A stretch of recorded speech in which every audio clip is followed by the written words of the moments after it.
तो गाइस सभी को गुड मॉर्निंग और सभी को जय मां सरस्वती। तो आज हम फिर से आप सभी लोगों के लिए रोज की तरह सुबह की 6 बजे महत्वपूर्ण प्रश्नों की प्रैक्टिस क्लास लेकर आ चुका हूं। और आज के इस क्लास में हम लोग पढ़ने वाले हैं कक्षा 12 के भौतिक विज्ञान के महत्वपूर्ण प्रश्न उत्तर, जो कि आप सभी लोगों को तैयार कर लेना चाहिए, जो कि आप सभी के बोर्ड एग्जाम को लेकर इंपॉर्टेंट है। तो चलिए क्लास की शुरुआत करते हैं। और एक बार सभी लोग नीचे कमेंट बॉक्स में जय मां सरस्वती लिख दीजिएगा। और मैं आप सभी लोगों को बता दूं, अगर अभी तक आपके बोर्ड एग्जाम की तैयारी अच्छी नहीं हुई है तो हम लोगों ने वरदान बैच, जो कि क्रैश कोर्स है 2024 बोर्ड एग्जाम के लिए, शुरू कर दिए हैं। एक बेहतरीन टीम के द्वारा आपकी बेहतरीन तैयारी कराई जा रही है। अगर आपने नहीं भी पढ़ा है कुछ, तो भी आप इस बैच को ज्वाइन करके अपने तैयारी को बेहतरीन कर सकते हैं। अगर आपने ऑलरेडी सब कुछ पढ़ रखा है तो आप इस बैच को ज्वाइन करके अच्छे तरीके से रिवीजन कर सकते हैं। और साथ में एक बढ़िया कंटेंट के साथ में आप सभी लोग, कंटेंट का मतलब आपको पता है हम लोग क्वालिटी किस तरह से देते हैं, पूरी ईमानदारी से आपकी क्लासेस चलाते हैं। वो भी ऐप पे क्लास चलती है, नहीं कि यूट्यूब पे क्लास चला के ऐप पे दे दें, ऐसा काम नहीं करते हैं। ऐप पे क्लास चलती है, ऐप पे पीडीएफ दी जाती है, ऐप पे पूरी चीज़ें आपकी तैयारी की जाती है। आपके दोस्त वगैरह ज्वाइन होंगे, पूछ लेना सभी लोग, ठीक है। तो इसमें आपको बेहतरीन तरीके से लास्ट के 2-3 महीने जो भी बचे, इसमें आपको बेहतरीन तरीके से तैयारी कराई जा रही है। क्लासेस शुरू हो चुकी हैं। अगर आपको ज्वाइन करना तो जल्द से जल्द ज्वाइन कर लीजिएगा, वरना फिर बैकलॉग ज्यादा हो जाएगा, फिर आप पछताओगे लास्ट में। कैसे तैयारी कराई जा रही है? वन शॉट रिवीजन क्लासेस दी जा रही है, माइंड मैप के साथ में डेली लाइव क्लासेस दी जा रही है, live doubt class, class notes का PDF, online weekly test, study material आपको दी जा रही है बुकलेट फॉर्म में। अलग से आपको कोई बुक वगैरह लेने की जरूरत नहीं, नहीं कोई नोट्स। स्टडी मटेरियल जो नोट्स दी जा रही है उसी को आप प्रिंट आउट करा के पढ़ लेना। नोट्स का काम बहुत बढ़िया कर रहा है। कंप्लीट सिलेबस के सभी महत्वपूर्ण प्रश्न, मॉडल पेपर, गेस्ट पेपर, पिछले 5 साल के क्वेश्चन पेपर और सभी विषय आपको इसमें पढ़ाया जा रहा है। Physics, chemistry, math, Hindi, English, bio, पूरा विषय आपको इसमें कराया जाएगा। आप अल्फा इंस्टीट्यूट प्रो ऐप को डाउनलोड करके ज्वाइन कर सकते हैं, या फिर ये नंबर है 930 577 1375, इस नंबर पे कॉल करके भी आप जानकारी ले सकते हैं। चलिए क्लास की शुरुआत करते हैं। और हाँ, जिसको भी ज्वाइन करना है बैच को जल्द से जल्द ज्वाइन कर लीजिए, क्योंकि डेली इसमें क्लासेज हो रही हैं 8 से 10 घंटे की। तो अगर आप लेट ज्वाइन करेंगे तो सिलेबस आपका पिछड़ जाएगा, आप फिर परेशान हो जाओगे, ठीक है। चलिए क्वेश्चन शुरू करते हैं। आपके सामने पहला क्वेश्चन है, पढ़िए सभी लोग अच्छे से, कि वाटहीन धारा किसे कहते हैं।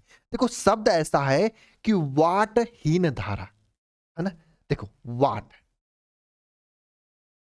हीन धारा, किसी को आ रहा है ये क्वेश्चन? बताओ, किसी को आ रहा है ये प्रश्न? नहीं आ रहा है? मैं बता रहा हूं। देखो वाटहीन धारा क्या होता है, ध्यान से समझना। देखो आप लोग एक चीज सुने होंगे, चरित्रहीन। चरित्रहीन यानी करेक्टर लेस, है ना। तुम करो तो रास लीला, हम करे तो करेक्टर लीला। गाना सुने हो ना, वही बात। यानी चरित्रहीन मतलब जिसका करेक्टर खराब हो, जिसका चरित्र अच्छा ना, उसको चरित्रहीन कहते हैं। इसी तरीके से वाटहीन का मतलब क्या हो, जिसमें शक्ति नहीं हो, शक्ति नहीं हो, इसको क्या कहते हैं? वाटहीन कहते हैं। इसे क्या कहते हैं? वाटहीन कहते हैं। तो ऐसी धारा, जिस धारा में एसी प्रवाह के दौरान शक्ति का उपभोग ना हो, शक्ति क्षय ना हो, उसे क्या कहते हैं? वाटहीन धारा कहते हैं, शक्तिहीन धारा कहते हैं। ठीक है, क्या लिखोगे बताओ? लिखो सभी लोग परिभाषा में, वह, लिखो सभी लोग, वह धारा, वह धारा, वह धारा के एसी, एसी मतलब, एसी मतलब अल्टरनेटिव करंट, ठीक है, यानी प्रत्यावर्ती धारा, वह प्रत्यावर्ती धारा। आप लिखो वह प्रत्यावर्ती, लिखो प्रत्यावर्ती धारा। तो हम लोग एसी लिखते हैं। वह प्रत्यावर्ती धारा जिसे हम लोग एसी कहते हैं, के प्रवाह में, इसके के प्रवाह में, के प्रवाह में, के प्रवाह में कोई शक्ति का उपभोग ना हो, वाटहीन धारा कहलाता है। कोई शक्ति का उपभोग ना हो, क्या कहलाता है? वाटहीन धारा कहलाता, कहलाता है, वाटहीन धारा कहलाता है। वाटहीन धारा कहलाता है। अच्छा, धारा P is equal to, sorry, शक्ति P is equal to formula होता है। क्या फार्मूला होता है, ध्यान से समझना। E आई, या आप लिख सकते हो V आई कास थीटा या कास फाई, इस तरह से फार्मूला होता है। ठीक है, और यहाँ पे कास फाई को कहा जाता है शक्ति गुणांक। कास फाई को क्या कहा जाता है, शक्ति गुणांक, जिसका मान, गुणांक जिसका मान होता है आपका, कास फाई को शक्ति गुणांक कहा जाता है, जिसका मान क्या होता है, इसका मान क्या होता है, इसका मान क्या होता है बताओ। इसका मान होता है शक्ति गुणांक का, इसका मान होता है वास्तविक शक्ति बटे आभासी शक्ति। वास्तविक, वास्तविक शक्ति बटे आभासी शक्ति, इस बात को ध्यान रखना। अच्छा, जो शक्ति गुणांक होता है मेरे भाई, इस बात को ध्यान रखना, शक्ति गुणांक होता है ना, इसका मान क्या होता है, वास्तविक शक्ति बटे आभासी शक्ति, और कास फाई को शक्ति गुणांक कहते हैं। और शक्ति P equal to V I cos theta होता है। और वाटहीन धारा के लिए शक्ति का मान 0 होता है, 0 होता है। वाटहीन धारा के लिए शक्ति का मान कितना होता है, 0 होता है ना। बात समझ में आया, कमेंट बॉक्स में कमेंट कर देना। वाटहीन धारा की परिभाषा आपके एग्जाम में मेरे भाई पूछा जाता है मेरे भाई। ठीक है, क्या लिखोगे, वह प्रत्यावर्ती धारा या वह प्रत्यावर्ती धारा जिसके प्रवाह में कोई भी शक्ति का क्षय ना हो, कोई भी शक्ति का उपभोग ना हो। आप क्षय, उपभोग अगर बड़ा शब्द लग रहा है तो यहाँ पे क्षय लिख देना। क्षय मतलब कोई भी शक्ति की हानि ना हो, उसे क्या कहते हैं, शक्ति धारा, वातहीन धारा कहते हैं। ठीक है, नेक्स्ट देखते हैं। नेक्स्ट है प्रेरकीय प्रतिघात। नेक्स्ट क्या है, प्रेरकीय प्रतिघात किसे कहा जाता है बताओ। प्रेरकीय प्रतिघात किसे कहा जाता है बताओ, बताओ मेरे भाई, प्रेरकीय प्रतिघात किसे कहा जाता है, बोलो। प्रेरकीय प्रतिघात किसे कहा जाता है बताओ। देखो, जब ऐसा कोई परिपथ हो, ऐसा कोई परिपथ हो जिसमें क्या लगाओ, प्रेरकत्व लगाओ, ये आपके सामने प्रेरकत्व, ऐसा कोई परिपथ हो जिसमें क्या लगाओ, प्रेरकत्व लगाओ। ऐसा कोई परिपथ हो जिसमें क्या लगाओ, प्रेरकत्व लगाओ, जिसमें क्या लगाओ, प्रेरकत्व लगाओ। तो ऐसे परिपथ को क्या कहते हैं, प्रेरकीय परिपथ कहते हैं। क्या कहते हैं, प्रेरकीय परिपथ, मतलब प्रेरकत्व का मतलब कुंडली लगा हो, कुंडली का मतलब क्या, क्वायल लगा हो। इसी परिपथ को क्या कहते हैं, प्रेरकीय, प्रेरकीय परिपथ कहते हैं। अच्छा भैया, जिंदगी में कुछ भी होता है मेरे भाई, समझना ध्यान से, जिंदगी में कुछ भी होता है लेकिन उसमें कोई ना कोई अवरोध जरूर होता है। जैसे आप पढ़ाई कर रहे हो, पढ़ाई करने में भी अवरोध है। क्या अवरोध है भाई, क्या अवरोध है, मोबाइल फोन आपका अवरोध है, आपके दोस्त आपके अवरोध है ना। उसी तरीके से किसी भी परिपथ में, किसी भी परिपथ में अगर प्रेरकत्व तो लगा होता है तो उसमें भी एक अवरोध होता है जिसको हम लोग कहते हैं प्रेरण प्रतिघात। जिसे क्या कहते हैं हम लोग, प्रेरण प्रतिघात कहते हैं। अरे आई क्या बात समझ में, प्रेरण प्रतिघात किसे कहा जाता है बताओ। प्रेरण प्रतिघात किसे कहा जाता है, आई क्या बात समझ में बताओ, है ना। प्रेरण प्रतिघात किसे कहा जाता है ना। ऐसे परिपथ की, देखो क्या लिखोगे परिभाषा में भाई, आप देखो, बताओ क्या लिखोगे, ऐसा परिपथ, ऐसा परिपथ जिसमें क्या लगाओ, प्रेरकत्व लगाओ, प्रेरकत्व लगा हो, है ना, जिसमें क्या लगाओ, प्रेरकत्व लगाओ, परिपथ में, परिपथ, परिपथ में कार्य करने वाला अवरोध को क्या कहा जाता है, वो क्या कहता है, प्रेरण। परिपथ में धारा के मार्ग में, लिखो धारा के मार्ग में, देखो तो अपनी भाषा में लिखा करो, परिपथ में धारा के मार्ग में कार्य करने वाला अवरोध को क्या कहते हैं? को क्या कहते हैं? को क्या कहते हैं? को प्रेरण प्रतिघात घात कहते हैं। कहते हैं को क्या कहते हैं? प्रेरण प्रतिघात कहते हैं। और इस प्रेरण प्रतिघात को हम लोग एक्स एल से क्या कहते हैं? से क्या कहते हैं? प्रदर्शित करते हैं। और एक्सएल इज इक्वल टू क्या होता है? ध्यान देना, ओमेगा यल होता है। इस फार्मूले को याद रखना। प्रेरण प्रतिघात एक्सएल इज इक्वल टू क्या होता है? ओमेगा यल होता है। और एग्जाम में पूछा जाता है, तैयार रखना, याद रखना। ठीक है, अगला चला जाए क्वेश्चन। अगला क्वेश्चन क्या है? क्रांतिक कोड से आप क्या समझते हैं? बताओ। कक्षा 10 में भी पढ़े हो क्रांतिक कोड, और ये पूछा भी जाता है बोर्ड एग्जाम्स में। क्रांतिक कोड से आप क्या समझते हो? देखो मैं बताता हूं, ध्यान से समझना।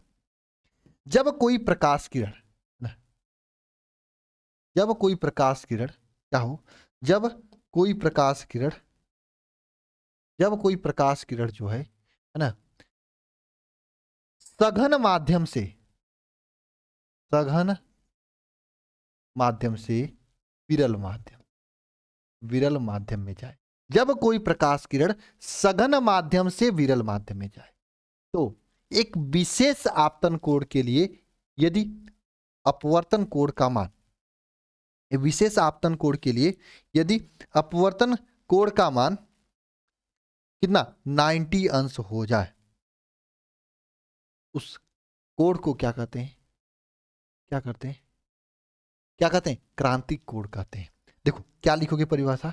सघन माध्यम में स्थित वह आपतन कोण, देखो सघन माध्यम, जैसे ये आपका सघन माध्यम है, इसमें ये कोई प्रकाश किरण आ रही है, प्रकाश किरण को कलर चेंज कर दो, ये कलर है, ये प्रकाश किरण आ रही है, और एक ऐसा कोण है जिसके लिए इस प्रकाश कोण का जो है अपवर्तन, मतलब इस प्रकाश कोण का जो परावर्तन हो, उसमें परावर्तन कोण जो है 90 अंश हो। कितना हो? 90 अंश हो। ऐसे निकल जाए, इस तरीके से निकल जाए, इस कोण को, इसको क्या कहते हैं?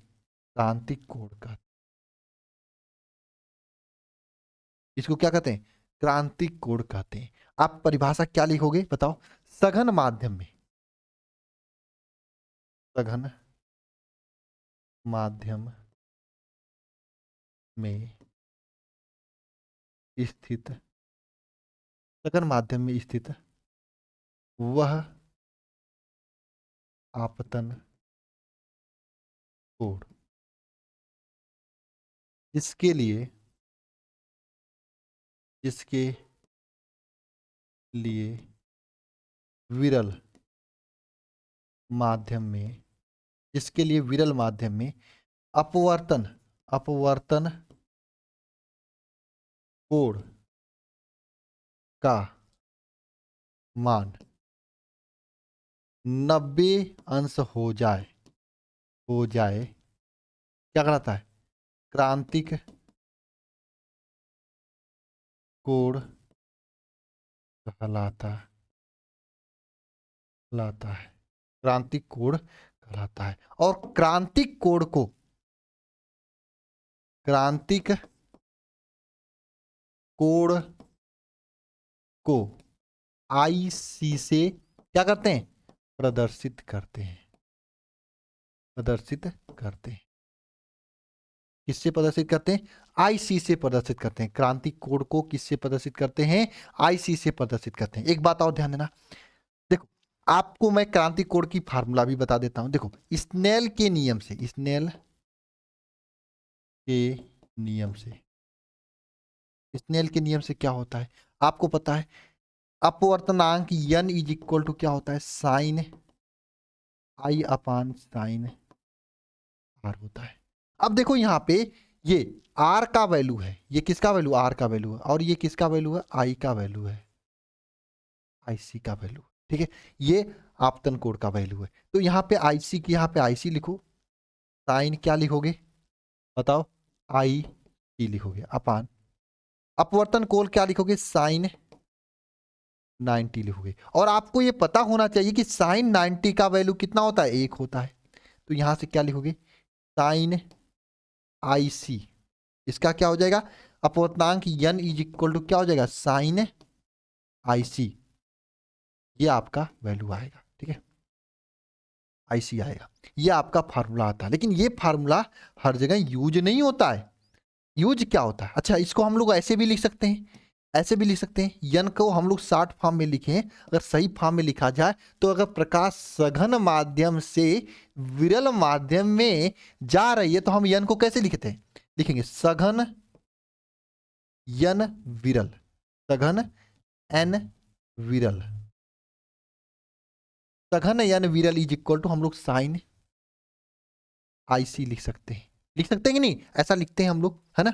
और अगर इसको उल्टा करेंगे तो हम ऐसा भी लिख सकते हैं भाई, आपको नहीं समझ में आएगा तो बात अलग है, लेकिन मैं लिख सकता हूं, आगा समझ में बताना, विरल विरल विरल एन सघन। अगर मैंने इसको उल्टा किया तो ये क्या हो जाएगा, 1/sin सी हो जाएगा। ऐसा भी हम लोग लिख सकते हैं, बताओ ऐसा लिख सकते हैं कि नहीं लिख सकते हैं, बताओ।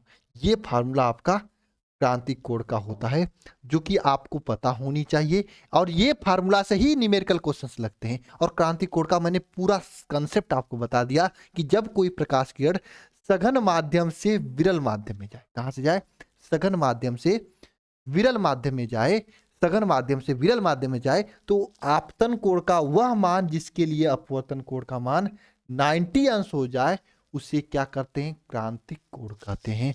उसे क्या कहते हैं, क्रांतिक कोण कहते हैं। आपतन कोण का वह मान जिसके लिए अपवर्तन कोण का मान कितना हो जाए, 90 अंश हो जाए, उसे क्या कहते हैं, क्रांतिक कोण कहते हैं। उसे क्या कहते हैं, क्रांतिक कोण कहते हैं। क्रांतिक कोण की पूरा सिस्टम आपको मैंने अच्छे से समझा दिया। आगे चला जाए, आगे है कि ऑप्टिकल फाइबर किसे कहते हैं, यह आपको बताना है। किसी को आ रहा है कि ऑप्टिकल फाइबर किसे कहते हैं। इसको हिंदी में प्रकाश तंतु भी कहा जाता है। बताओ, किसी को आ रहा है, मैं आपको बता देता हूं। देखो, आप लोग अगर शहर से होंगे तो आपको पता होगा कि शहर में एक ब्रॉड बैंड लगता है। क्या लगता है, ब्रॉड बैंड, मेरे यहां भी लगा है, तभी मैं आपको लाइव पढ़ा लेता हूं। 500 एमबीपीएस का स्पीड है, एक शायद 500 एमबीपीएस का स्पीड यहाँ पे चलता है, तब आपके फोन में मेरी लेक्चर्स दिखती है, ऐसे नहीं दिखती है। जो आप जो आपका ये ऑप्टिकल फाइबर है, जिसको हम लोग प्रकाश तंतु कहते हैं, ये ब्रॉड बैंड का जन्मदाता है। अगर ये नहीं आता तो वो नहीं होता। यानी ऑप्टिकल फाइबर एक ऐसी युक्ति होती जिसमें हम लोग किसी भी ऊर्जा, जिसमें हम लोग किसी भी ऊर्जा को बिना क्षय हुए एक स्थान से दूसरे स्थान तक हम लोग सेंड कर सकते हैं। क्या कर सकते हैं, सेंड कर सकते हैं। बात समझ में आया, ऊर्जा को बिना क्षय हुए एक स्थान से दूसरे स्थान तक हम लोग सेंड कर सकते हैं। इस तरह का बना होता है, इस तरह का एक, हालांकि मैं मोटा बना रहा हूं, इतना मोटा होता नहीं है। इसमें इस तरीके का बना होता है, इसमें 2 प्रकार के पदार्थ लगे होते हैं, इस तरीके ऐसे होता है, इस तरीके का होता है। और यहां पे ध्यान देना,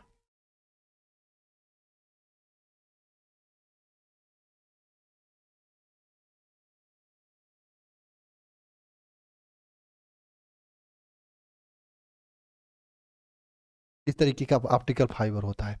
और इसमें देखो इस तरीके से, यहां से इसमें जो ये बाहर का अपवर्तनांक होता है, ये बाहर वाले का अपवर्तनांक होता है 1.5, है ना, 1.5 होता है। और अंदर वाले का अपवर्तनांक 1.7 होता है। इस तरीके का बना होता है। और इसमें जो भी आपका सूचना, जो भी आपका सूचना इसमें सेंड किया जाता था, ऐसे जाके इस तरीके से परावर्तन होते हुए इस तरीके से ऐसे बाहर निकलता है। ठीक है, इस तरीके से। और ये जो ऑप्टिकल फाइबर होता है, ये एक सिद्धांत होता है, पूर्ण आंतरिक परावर्तन उस पर आधारित होता है। अभी नहीं कुछ समझ में आया ना, फिर से मैं समझो आप लोग बात। ऑप्टिकल फाइबर यानी प्रकाश तंतु एक ऐसी युक्ति होती है जिससे हम ऊर्जा को बिना क्षय किए, जिससे हम लोग ऊर्जा को बिना क्षय किए एक स्थान से दूसरे स्थान तक भेजते हैं। लिख सकते हो परिभाषा, प्रकाश तंतु,